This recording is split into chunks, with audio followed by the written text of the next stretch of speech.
নবী মুহাম্মদ রাসূলুল্লাহ সাল্লাল্লাহু আলাইহি ওয়াসাল্লামের পৃথিবীর জমিনে পাঠিয়েছেন। আমরা বড় ভাগ্যবান।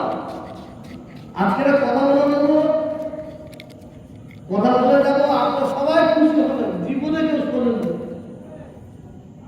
আমি কার ছেলে? আমি ছোট মুজিবের ছেলে। আমার মেয়ে, আমার নাম হচ্ছে মোহাম্মদ তোহা সিদ্দিকী, আমার বাবার নাম হচ্ছে মোহাম্মদ জুলফিকার সিদ্দিকী, আমার দাদুর নাম হচ্ছে মোহাম্মদ আবু বকর সিদ্দিকী, আমার মেয়ের নাম হচ্ছে মোহাম্মদ নাসিদা সিদ্দিকী। কিন্তু আমার মেয়ে যখন বিয়ে দিয়ে দেবো, ওই মেয়ে যখন ছেলে হবে, সে কি সিদ্দিক হবে? আমি মানে কি বলে, মৌলিক বাড়ি দিলাম, ফুলকার বাড়ি দিলাম, বিয়ে দিলাম, তাদের বংশ থাকবে, কিন্তু বেরিয়ে। কিন্তু আমার মেয়ে কিন্তু শেষ হয়ে গেল। মেয়ের যে বাচ্চা হবে তার বংশের থাকবে।